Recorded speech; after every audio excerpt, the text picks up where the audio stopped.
A'udhu billahi minash shaitanir rajim. Bismillahir rahmanir rahim. I begin, as always, in the name of Allah, whose grace I seek in this and all other matters. I really want to first thank the volunteers who have been very accommodating for me, because I do have that sort of dotard, retired professor kind of thing about getting lost and forgetting stuff, and they've been really, really gracious, and also Dr. Madhavi for the invitation in the first place. It's really been a fabulous encounter. I made at least a half dozen attempts at writing this presentation and always got stalled. I finally realized that there was a lot at stake in being able to present this idea in a coherent and methodical manner, but that I had not actually reached that coherence. I have the parts, and I have the intended integrated goal. It was my task to build a case, provide evidence of the need, and a plan towards the goal. What you will have are the potential parts towards a goal, which would greatly benefit from your input and critical consideration. I also experience a little reluctance because there is a personal stake in unraveling the question of authority in Islam and Islamic thought. It is my concern over the equally compelling yet more objective motivation towards a democratization of authority in Islam and amongst Muslims that pushed me beyond my personal ambiguity. I will propose a radical shift from hegemonic and charismatic-based authority from the Islamic classical period, because it is evident today that it also can lead to some problematic abuses, where we are in need of a paradigm shift.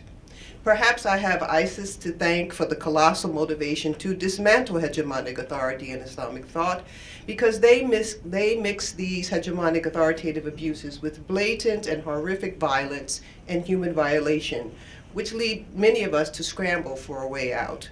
While there have been endless debates over their legitimacy, I put it to you that the stage was set long before their arrival on the scene.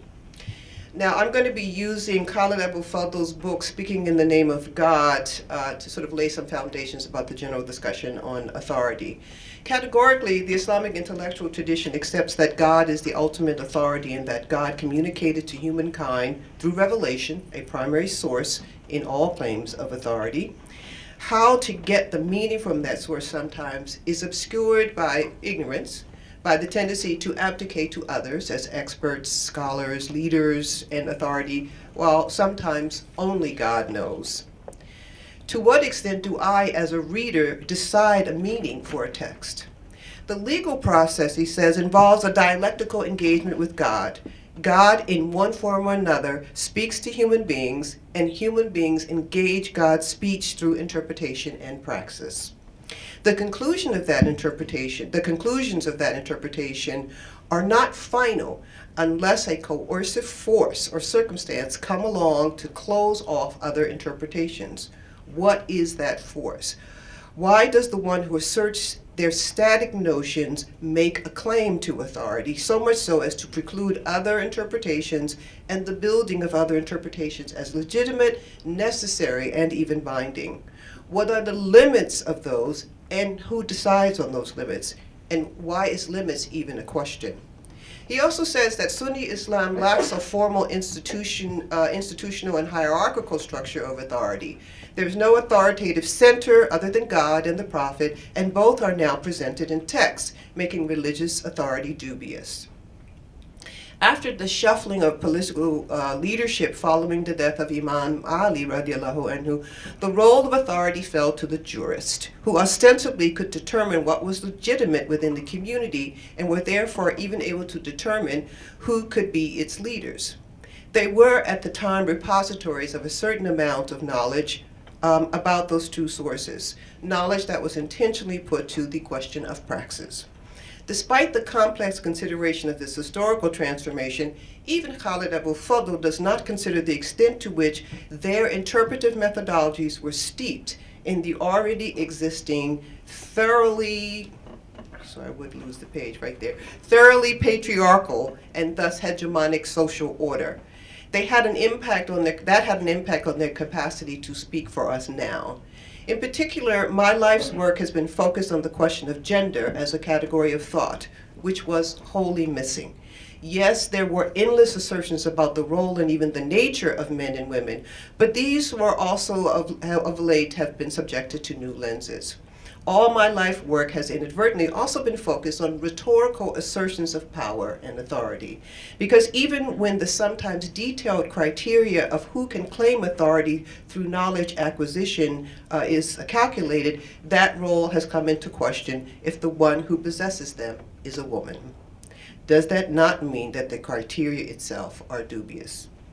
How often was the human being selectively only the male human being, with exceptions, additions, or oversights and deletions about the female human being until she herself appears as a deviant human being? Not only are there ethical questions about this literary othering, the whole project of what is considered authoritative is suspect. One aspect of this, which remains, is the legitimacy of their framework despite a rapidly moving universe and this planet peopled by diverse human beings, including those claiming allegiance to some rubric called Islam, or to Allah, or to his prophet. Coercive authority is the ability to direct the conduct of another person through the use of inducement, benefits, threats, or punishments, so that a reasonable person would conclude that for all practical purposes they have no choice but to comply. Persuasive authority involves the ability to direct the belief or conduct of a person because of trust, a distinction then between being in authority and being an authority. Being in authority means one can obtain compliance with their commands or directives. There is no surrender of private judgment, but it's made irrelevant. You may disagree, but you have to comply. Obeying an authority involves a surrender of private judgment or opinion in deference to the perceived knowledge the authority possesses. This means that an authority has to show that knowledge or their expertise. Deference to an authority involves transference of reason to another person's will, even though you might share some common belief.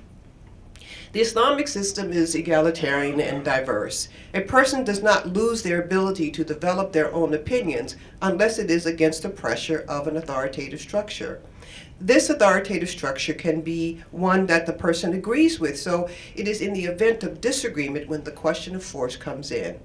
I often encounter sheer rhetorical assertions of force through male hegemonies and such persons who claim privilege because they are male, even when no compatible knowledge or expertise is at play. This is one reason why I found questions of authority so compelling to trace. Although Khalid Abu Fadl proposes that the knowledge authority in this Islamic system is egalitarian and diverse, I would like to contend that it is hegemonic and coercive, such that authority becomes an assertion of power. Nevertheless, although the hegemony still exists, I think we need to dismantle it. In the beginning, I thought I knew nothing, so I set out to study and to master the sciences and disciplines, or ulum. When I did, I realized for sure that I knew nothing. Where does authority, the sense of authority, or the privilege to become and assert an authority as judgment over another person come from in Muslim discourses? I would like to think of this question now, but also I'd like to think about it in terms of the classical period. I mean, one of the differences that I see is that in the classical period, the signs of knowledge were so great, the depth of knowing so deep, that those whose words still come down to us as integral to those intellectual traditions are really so well informed that they would never presume knowledge about another person or about ultimate meaning without accepting the challenge of potential error.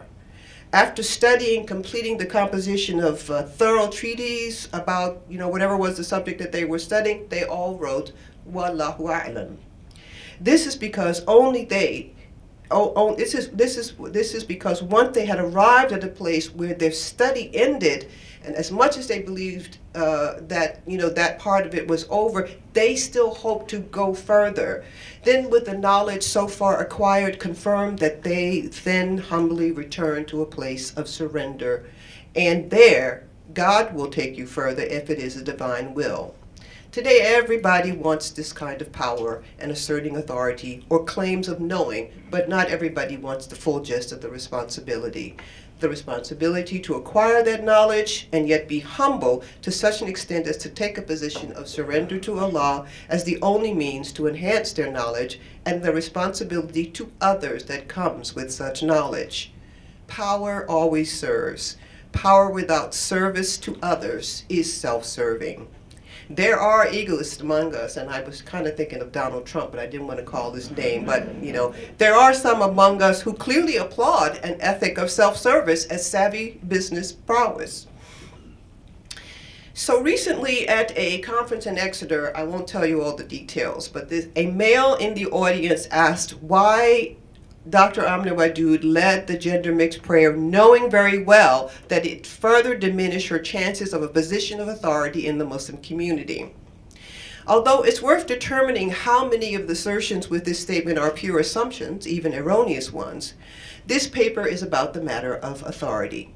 Since this and similar statements are often made about me, then my objectives and location in the matter, and thus in the paper, is not just a technical analysis of it. I have to wonder, how does someone lose authority they never knew they had?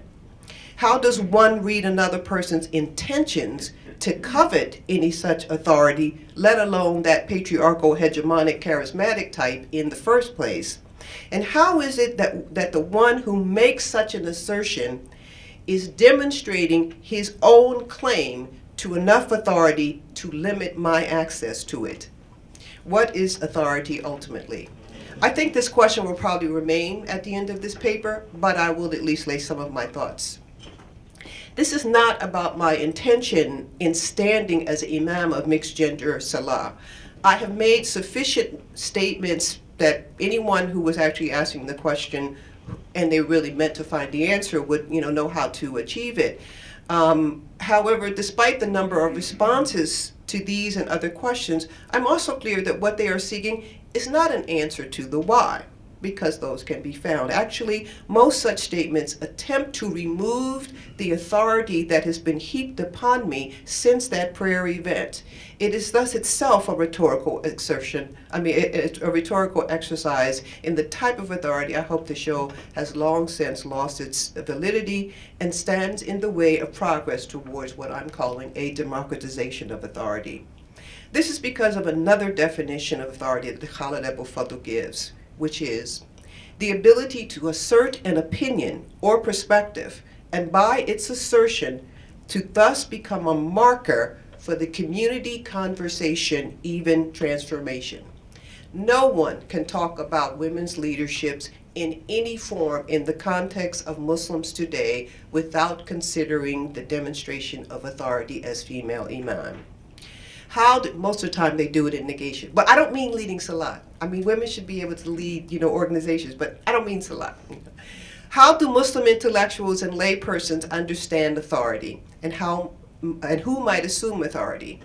I cannot satisfy the curiosity about my full intentions in prayer matters because although there are endless statements about that, they go unheard by those who are trying to maintain the old paradigm of authority, especially amongst those laypersons who wish to assert their claim to authority over mine, even over my capacity to ever have authority, because I'm closed out from some confessional communities. If the authority we speak of is truly not accessible to every human being, just for being created human, then it is flawed. Authority must be fluid in principle. It must be attainable by a set of methods within a coherent system that becomes integral to the project of an Islamic worldview. That system cannot simply be all male persons, regardless of their competence and integrity. I have come across linguistic and rhetorical devices used when making these assertions. I've traced these linguistic patterns of power assertion all my career. I especially focus on hetero-gender relations in these assertions, but there is a larger rubric of concern. How do people relate to other people? Must there be some hierarchy between them? How do these assertions indict the user and close off certain transformative potentials? They are not a full circle, they're circumstantial. When the circumstances change, they can equally be used against the ones claiming it, because in fact, they are arbitrary. I would take all assertions of power as conditional and thus fragile. Their fragility is sometimes evidenced when their assertions become violent. Thus, this is an ethical project that relates to our very notion of the divine will, if not to Allah herself. How is someone's notion of the divine asserted over another person and still be considered valid? Is not any experience with Allah or God as ultimate in reality, as the ultimate reality only possible when everyone is completely free to establish their own relationship. If we must defer to someone else's notion in the Islamic sense of it, then that would be shirk. Instead, people like ISIS assert that one is guilty of shirk when they do not adhere to the ISIS notion of the divine. Too often, women, whether in Muslim majority or minority contexts, are accused of being usurpers if we propose to contribute to the growth of knowledge in Islam and thereby to Islam itself. And what would we contribute if not authentically garnished from our experiences as Muslims? Not only is this in part an attempt to validate women's experiences, but also is part of a global strategy used by the Musawa movement to achieve Muslim women's full equal rights. In the formulation of traditional fiqh, women are subject of the discourse and the formulation. Perhaps when the Quran responded to men asking about things like menstruation by saying, they ask you about women's menstruation. And by the way, women's is a word I had to insert, but clearly we know that that's the only instance, right? They ask you about menstruation. Then men took the license from then on to ignore that an undeniable source, hence authority, would be women themselves, who, after all, are the only ones with the first-hand experience. Instead, men took it upon themselves for several generations to speak of matters always from this outsider perspective, for which they ascribed to themselves authority to speak on.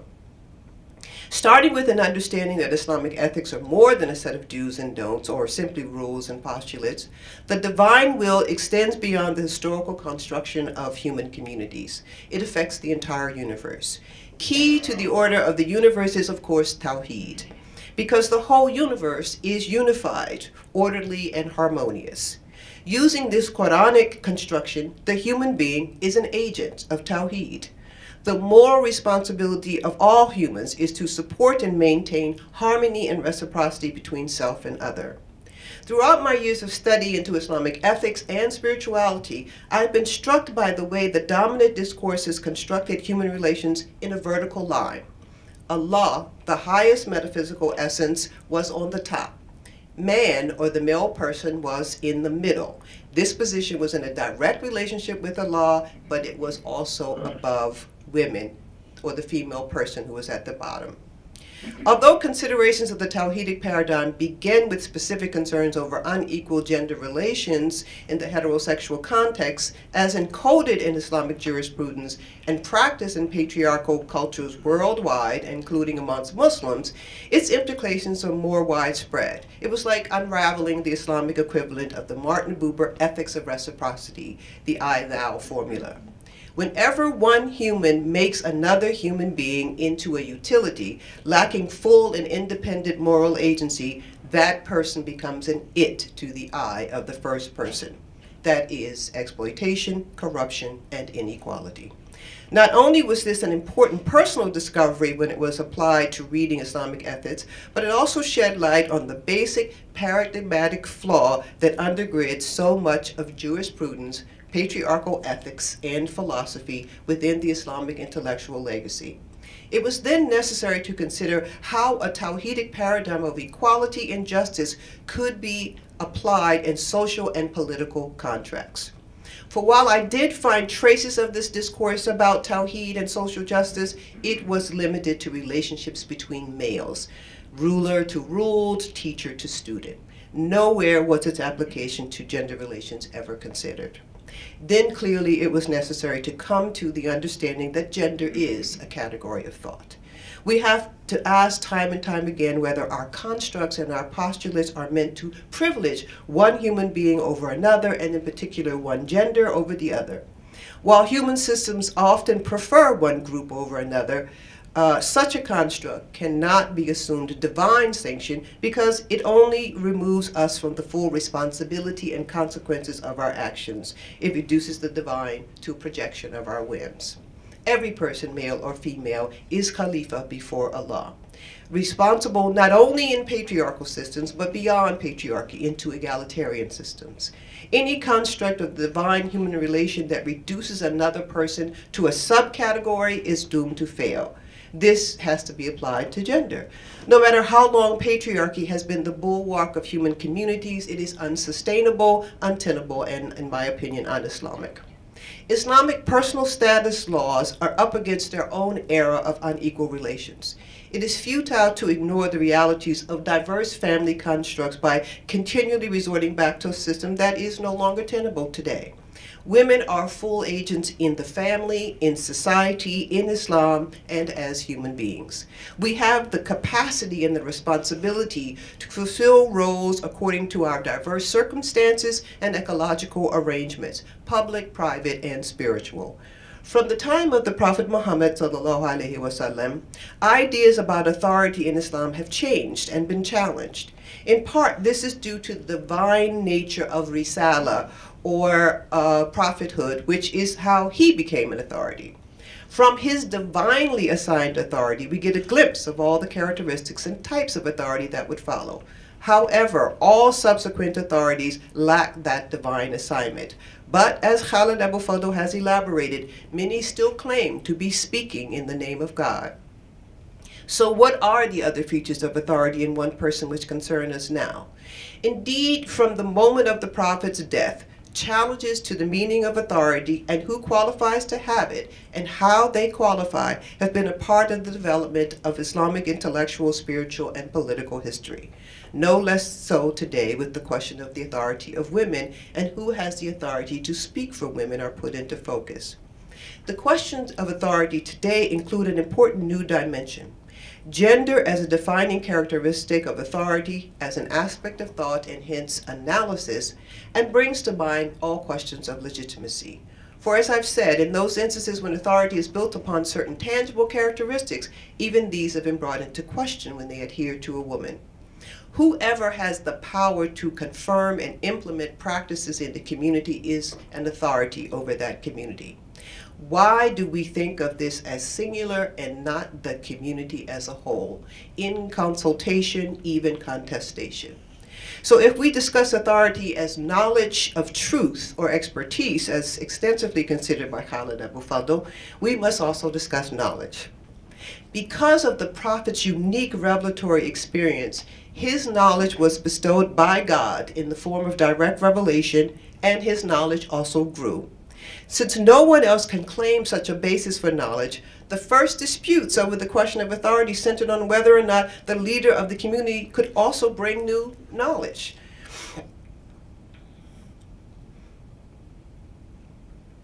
Okay, so this is not, I'm not going to do stuff about the Sunni-Shia split and the question of authority and power and knowledge, but just keep that in mind. Finally, there was a split between leadership and knowledge, and at various times, religious authorities would be the ones with knowledge and without power. As the creation of new knowledge flourished within several centuries after the questions of authoritative leadership were separated from it, the question of new knowledge epistemologically did not arise. Imagine what that must have been like. All fields of human knowledge flourished, blossomed, were challenged, and rethought. New paradigms came in and went out in all fields, from strictly speaking Islamic religious knowledges to sciences, philosophy, mathematics, and medicine. The knowledge authorities had only to demonstrate the legitimacy of their arguments and postulates, which were open to contestation, further developed or abandoned in the face of evidence more legitimate or relevant. This was and is a healthy part of the development of the Islamic intellectual legacy, heralding in our golden age while the rest of the world yet slept. Remember Khalid Abu Fadl's other definition of authority as the ability to assert an opinion or perspective, and by its assertion to thus become a marker for the community conversation, even transformation? An authority, then, is a knowledge expert who must substantiate their claims of authority by being able to produce certain results.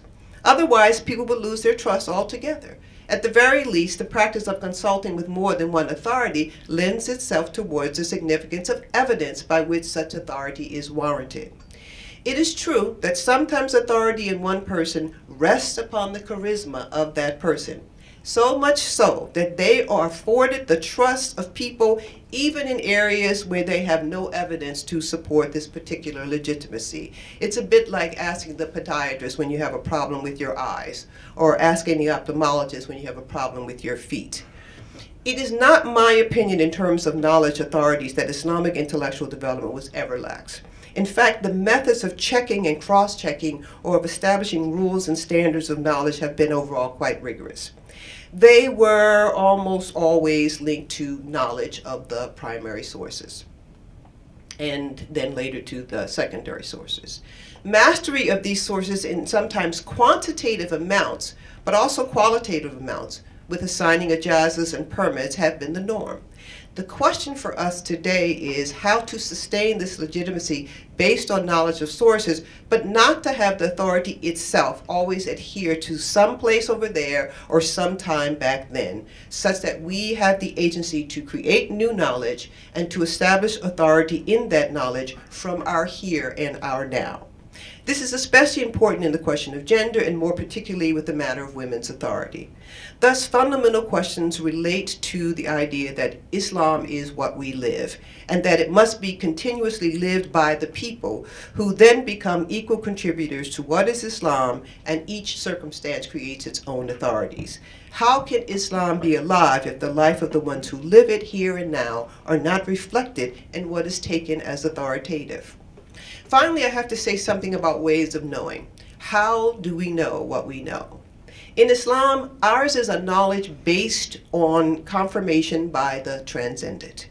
In the absence of direct revelation of the prophetic type, and in the absence of direct contact with the one who received that revelation, or the Prophet Muhammad, we still maintain the authority of the primary sources. However, since these are no longer in production, what is really at stake in claims of authority is a hermeneutics of interpretation of those sources, which is never static. In one sense, then, the question of authority is a question about who has the authority to interpret. For as certain as there are those ones with the power to assert their interpretation, that is, to establish policies to implement their interpretation or to claim authority, be this the state or otherwise, there is also the possibility that their authority or their interpretations will be contested by other arguments with unshakable evidence establishing their legitimacy, and by disproving the logic of the evidence based on the ones who hold the power. This is the place of revolution. This is also the place of Islamic feminism, amongst other modern reformist knowledge bases. Islam is a community which emphasizes received knowledge from a transcendent source, and so this is true for both men and women, but I'm going to be taking something from a book that was written about women's ways of knowing. So if I'm using women as an example, I hope you can see through it and beyond it. The first stage is that of received knowledge, when knowledge is always out there, adhering to an authority or an expert, if not altogether unattainable because transcended. In the context of Islam, a received knowledge tradition, somewhere out there in the realm of the ultimate, real knowledge, absolute truth exists. It was passed to the Prophet, who made it accessible to us all through revelation and praxis. But we can never really know for ourselves. Thus, for the received knower, knowledge is always secondhand through the voices of others, the authorities. Furthermore, there is no way to tell the truth except from authorities who are all-powerful, all-knowing, and require obedience in order to survive. If one wishes to demonstrate their capacity, they do so by parroting these authorities, who, by the way, can give but one answer to each problem. Thus, parroting means the received knower can speak the truth. This is affirmed by living in gender stereotypical roles. Everything is black and white, either or, and literal. The value and the imperative of this received knowledge is almost cosmic, or in fact explicitly cosmic, as in eternal salvation. The affirmation that one is doing right or is just plain right means that one can be rewarded with paradise, which is a compelling impetus to accept the knowledge received without question or debate, much less personal affirmation. Subjective knowledge is when at some point in the lives of many women, no matter how well or how long they fulfill the roles established in patriarchal cultures, there is a rupture between what is received and the inner experience.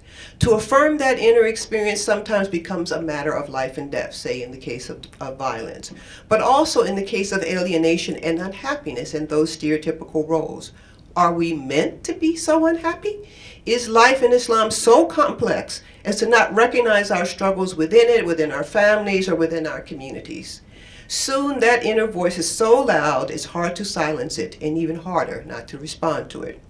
Here is an important initiative for women's agency because it is so intimate to the self that Carol Chris calls diving deep and surfacing. That is, surfacing when the self becomes evidence enough. I know in my gut.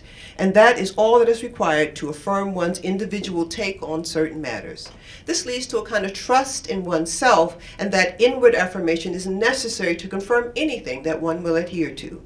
In the context of Muslim women, it's not uncommon that the patriarchal experience of Islam is so incongruent with some women's inner being that all of Islam is rejected. This is evident in the articulations of some really secularist Muslim women. However, in many Muslim women, where there might be inward rejection, there is often still outward silence. For one thing, although the community no longer speaks to the reality of this inward experience, this affirmation of self does not really require community approval. In addition, the force of the community and its authority may seem just too strong to contend with. There's great ambivalence about the relationship of the community to this new kind of awareness, which in and of itself is so authentic as to be confirmed no matter the feeling or experience of alienation from the community at large.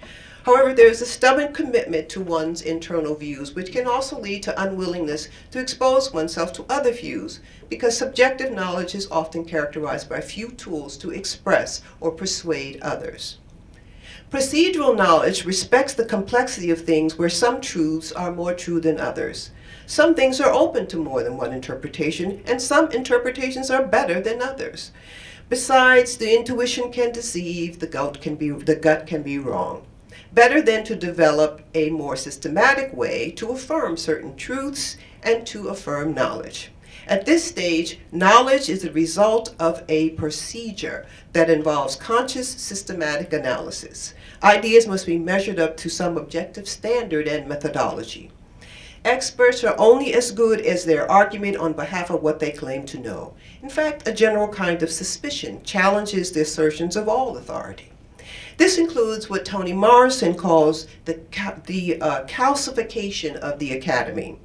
Within academia, Muslim women, too, often endeavor to develop their competence in this methodology and to distance themselves from too personal an analysis. It's interesting to note how often the analysis itself is overly preoccupied with the experiences of Muslim women subjects to render these comprehensible by the methods, procedures, and standards of the objective academy. And I always think of the book, The Politics of Piety. Once the experience is supposedly rendered into coherent philosophical procedural knowledge, then we really understand it. Constructive knowledge is the final stage, but these stages are by no means comprehensive in that a person might manage them with leaps and bounds, or they might get stuck in one place or the other, all at the same time. But at the final stage, all knowledge is constructed, and the knower is an intimate part of the known. Constructive knowledge integrates voice, or the subjective knower, with procedure and process. Our consciousness is part of the world which we are creating as we think about it. Here is the place for reason and intuition and the expertise of others in balance.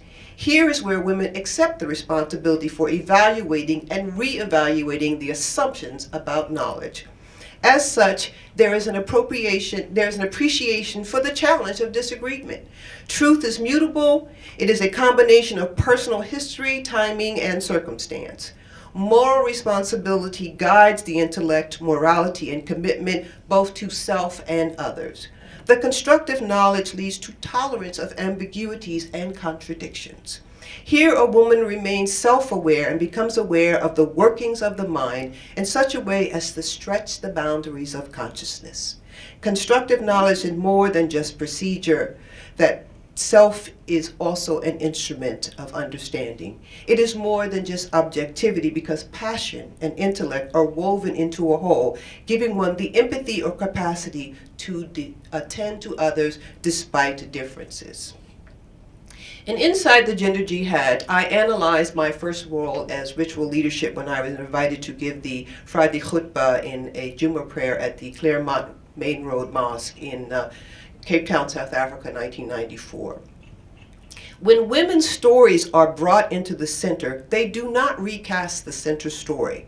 There is no substantive change. The marginality in which women live is only reconfirmed. The position of women in the margins must be redeemed from where they are experienced. No mere performance in the center will reconstruct status quo. Therefore, the task is not so much for women to claim that center space as legitimate for female agency. Instead, the whole community must enter into the margins with women to confirm the place where women's lives are experienced as the only way to create alternative placements as central, and to remove the meaning of center from the male hegemony, which has presumed it belongs to one fixed place, time, or set of characteristics. The text of the sermon uses the particular reality of being female and becoming a mother as public discourse to reconstruct and reconfigure normative articulations of what it means to be Muslim and to define what it means to be human. Before that, Islamic public discourse most often focused on the male experience and rendered that experience not only appropriate for men in the public space, but also for women. When the voice of a woman offers something about herself, particularly as a woman, this too must be incorporated into what it means to be human in Islam. I'm not more human because I'm like a man. I am woman, I am human, and my humanity is female. It is the morally responsible role of knowledge construction that I will bring back to the question of authority. Here, I remind you of the Khalid Abu Fadl reference, the ability to assert an opinion or perspective, and by its assertion to thus become a marker for the community conversation and even transformation. In some ways, this is very simple. Women's lived realities are one measure of the success or failure of Islam in all its dimensions. And this, I mean, anyone in the community is an affirmation of that. In other words, it's very complex. If the goal of Islam is not achieved in the lives of women living as Muslims, then Islam itself fails. Women do not have to do anything in order to achieve these results. They don't have to be wives or mothers, obedient, or even good. They just have to be. Their subjectivity becomes the instrument used to determine the methods of fulfilling the goals of Islam.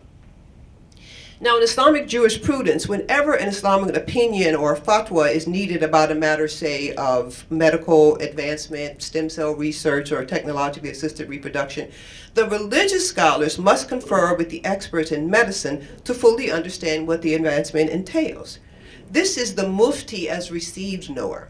With regard to the matter of women's lives, this same reference to experts is required, and the experts in women's lives are, of course, women themselves, but also those who work in communities negotiating women's lives, social workers, psychologists, therapists, counselors, activists.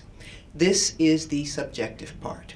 These are then addressed by a dual component of analysis, the procedural part, and this analysis includes all of the interpretive works done by women in our times. Aren't we lucky that we can raise this question now?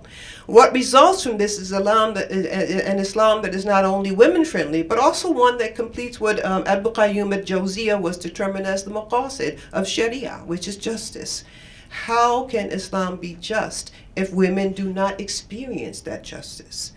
I continue to search for the means to make this location not only coherent, but also to invite to it the affirmation of the authority of Muslim women's lived realities. This led me to the idea of the democratization of religious authority. Through the work of Madhabi Sundar, I was to learn that the problem had a history to it. That history involves the scholarly position of an inherent conflict between women's rights and religion, which is really a problem with the traditional legal construction of this category. Premised on centuries-old Enlightenment compromise that justified reason in the public sphere by allowing deference to religious despotism in the private, human rights laws continue to define religion in the 21st century as a sovereign, extra-legal jurisdiction in which inequality is not only accepted but expected. Law reviews religion as natural, irrational, incontestable, and imposed, in contrast to the public sphere, the only viable space for freedom and reason. Simply put, religion is the other of international law. Today, fundamentalists are taking advantage of this tradition. Despite law's formal refusal to acknowledge claims of internal dissent, women are claiming their rights to challenge religious and cultural authorities and to imagine religious communities on more egalitarian and democratic terms.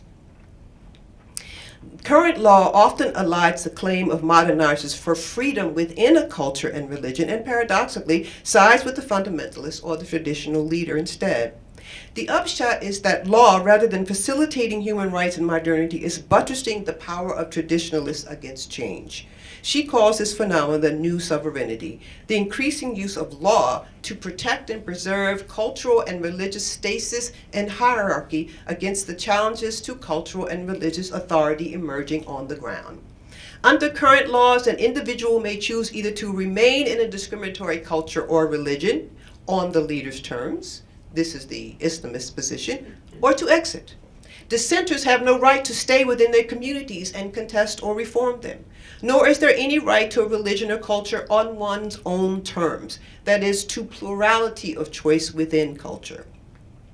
In fact, religion is much more internally contested and subjected to reasoned argument and change than earlier theorists acknowledged. It is human beings who interpret religion and make it meaningful to their time. The fundamentally human aspect of religion and culture then may be subject to tests of rationality and legitimacy. As B. Kupadik writes, the divine will is a matter of human definition and interpretation and requires human beings to show why they interpret their religion in one way rather than another and why they think their interpretation entails a particular form of behavior. Faith involves judgment, choice, and decision, and hence reason and personal responsibility.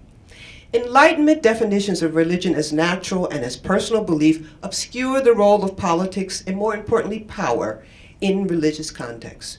Religion has become problematically detached from the specific historical context, social frameworks, political struggles, and institutional constructs that have produced it. Claims for women's human rights in Muslim communities signify much more than a world in transition. To be sure, women from Muslim communities and countries embrace the universal concepts of justice, equality, and democracy, but unlike traditional Western lawyers, they seek to apply these concepts within explicitly religious and cultural contexts, not in the public sphere alone. Feminists and Muslim communities argue that the same democratic principles that guide the public sphere should apply within the family, culture, and religion.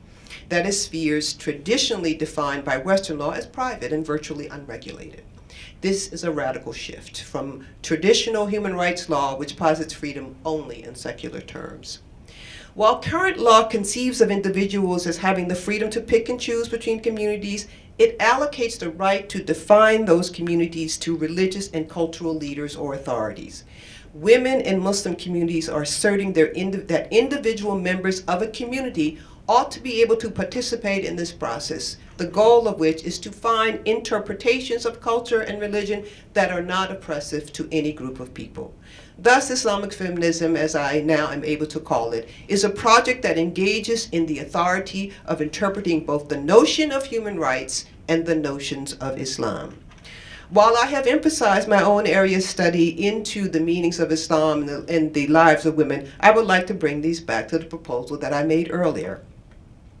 In our dependency on leaders to be authorities over us and to determine our ways of knowing, we have abandoned the capacity to act as full agents of Allah on the earth. In order to regain this equanimity of responsibility, we must all take part in the determination of what will constitute the living reality of Islam. Furthermore, any public policy that is put over the lives of citizens in the context of the existing role of the nation state is made by human beings and thus should be within the control of human beings who also have the power to change that system. No rule should come into place because it is referred to by some extraction such as in the name of Islam. This must be in the name of we the people. We, the people, must take the agency of authority in our own lives by seeking the truth and seeking to construct, sustain, and support systems that allow our grappling with the truth to hold sway over how our lives are governed. In the Black Lives Matter movement, I heard a young man exclaim that people like Oprah Winfrey were waiting around for that old-time leader to come and take us to the promised land. That model of leadership, he said, is over with. We are the leaders. Thank you. Oh,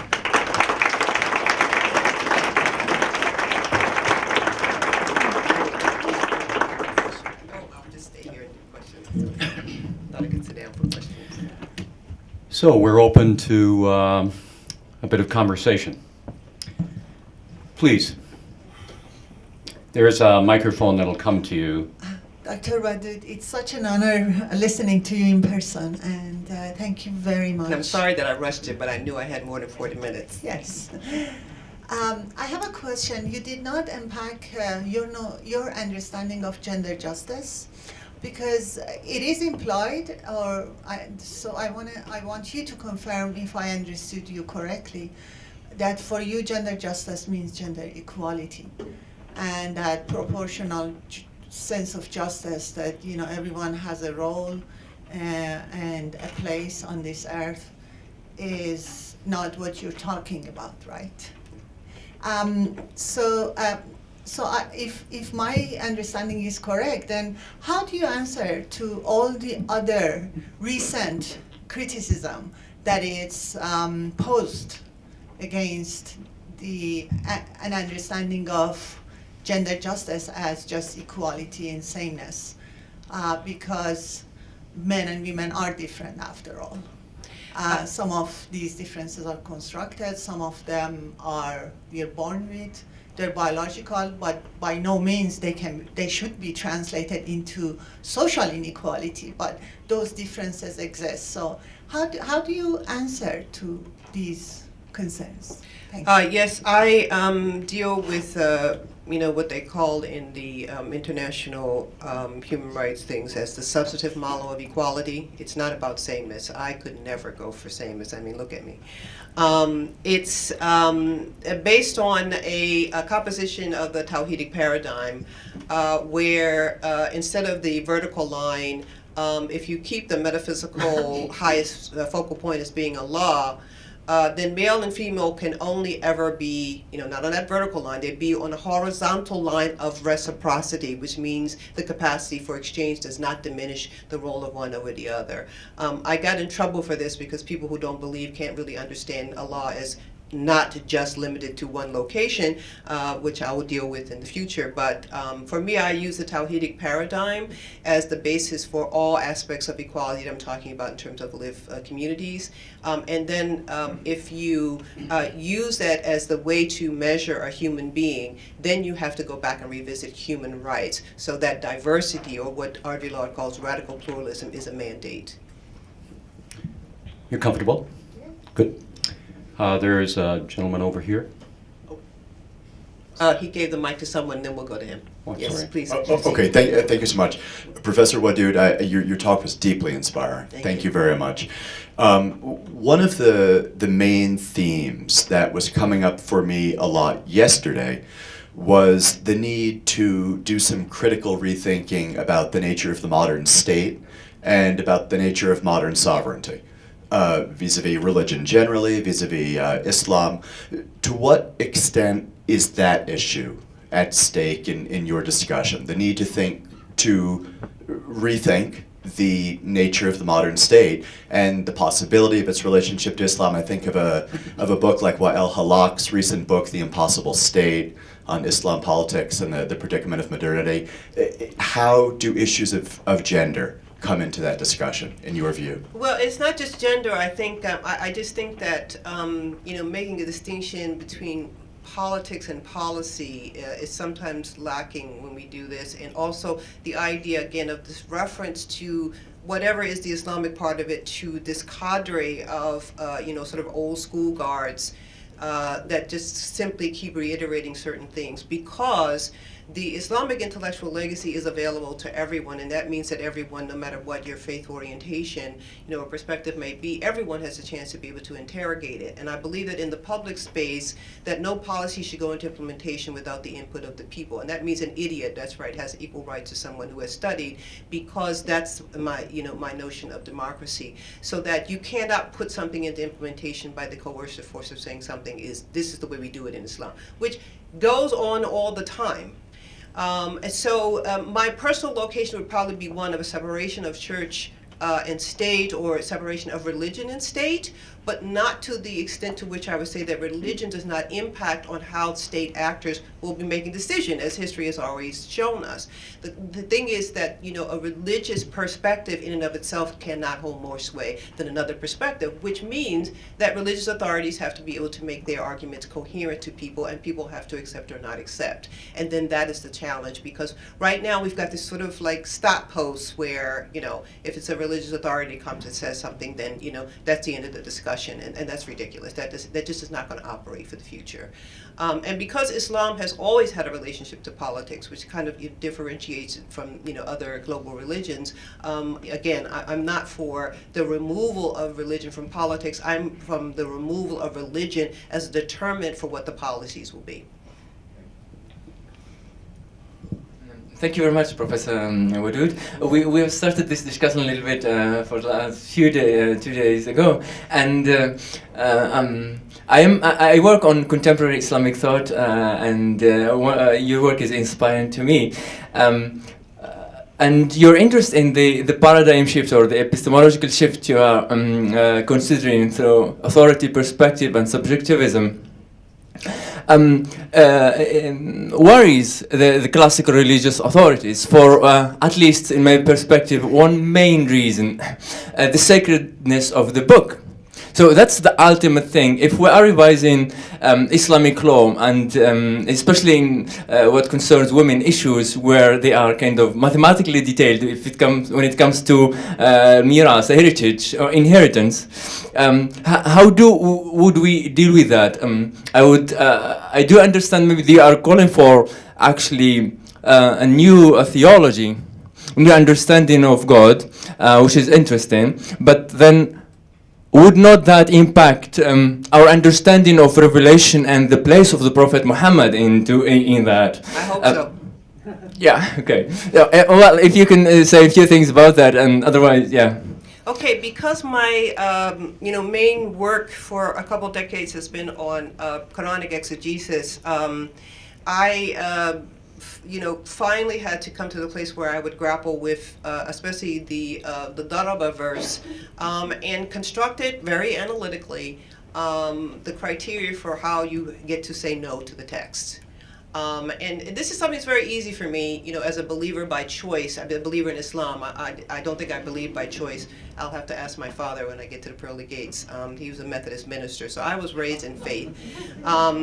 But as a Muslim by choice, I grappled with what really was a love affair that I had with the Quran, but with things like slavery. I'm like, I'm not buying that. I really am not caring where it came from. So then I had to be able to try to look at the whole notions of revelation, the role of the prophet, and then the role of the community in terms of what becomes encoded.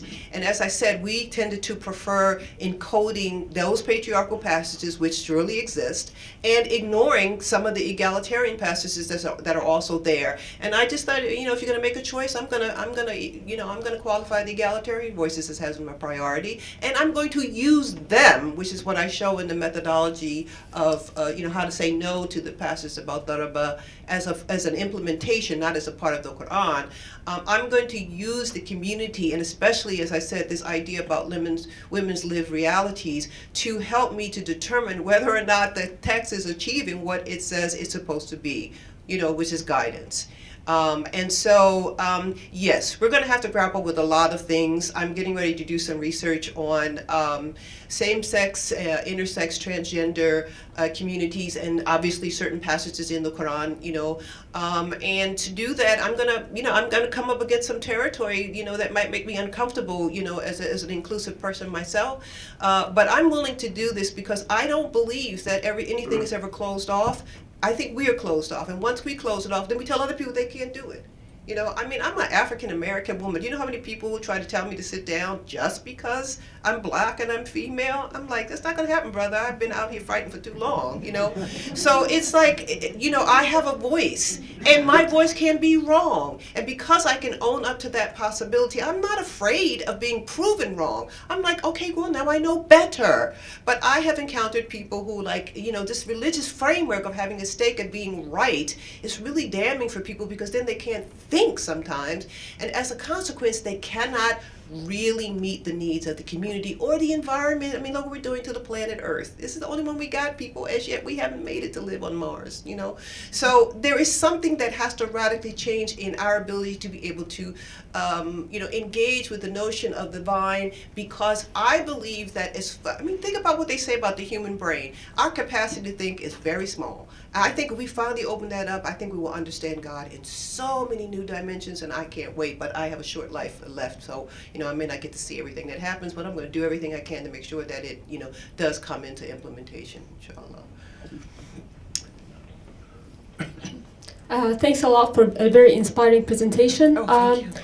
I would like to ask if you would see the changing role of Islamist women in the new Islamic jihadist movements, like ISIS, for example, compared to those of the established groups like Al-Qaeda. Does that have to do with an element of agency, or does that have to do with the natural development of events? Thank you. Well, first of all, I am not a social scientist, and I don't do case studies. It's really hard for people sometimes to understand, because application of certain theory obviously goes to it. But I have been blessed, you know, about, you know, a quarter of a century ago with a very meaningful transformation in my ivory tower kind of isolation from what's happening on the ground. The ideas of being able to put into place policies that enhance the value of the life of women and girls becomes a top priority. And so it doesn't matter to me what your perspective is on that, secular, you know, non-Muslim, anti-Islam, or the Islamists. But I do think that we are still trying to box Islamist women as if they're in one category, and that hasn't been my experience. I think there is a diversity, and I think there is transformation happening within that community. And because I'm trying to make it to participate in a conversation that is as inclusive as many human beings as are interested to have that conversation. I don't close anybody off from the conversation, and I don't suppose that people are at an absolute position of stasis unless they demand it. So I don't think that Islamist women are monolith, and I don't think that they are the same today, individually or collectively, as they were, yesterday, last week. That's just my social science reflection. Would you like to go farther with that? Okay, thank you.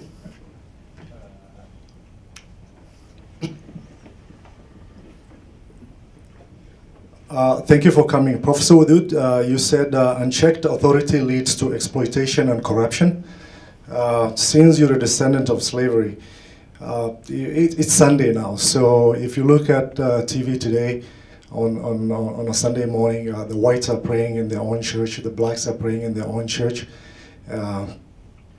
just because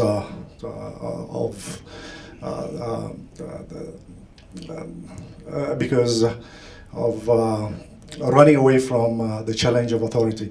So in modern day America or Canada, if you also see the ethnic Muslim communities, they're basically categorized. So how will you basically compare Christian churches to Muslim mosques based on ethnic backgrounds in today's America or Canada? I have observed a development of, what I call Muslim civic engagement, and, principal in that development was the construction of places of worship. And I'm personally not as put off as some people are by mosques that are formulated on the basis of a certain kind of ethnic centrality, because I have traveled in the world and I do know that people are very comfortable, within their own, cultural space with the language and certain sets of presumptions. I just don't like any of those spaces that we called God's house to be closed off to any other person.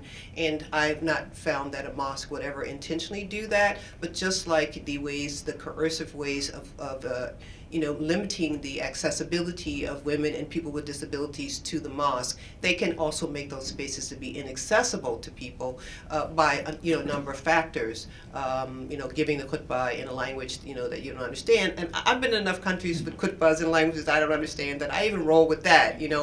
But I think that because of the sort of under siege mentality that we have as Muslims, which I think is very legitimate in the face of Islamophobia and the like, that people are going into these sacred spaces in order to find a kind of a cultural enclave. And I don't see that as a bad thing, provided it is not the sum total of it.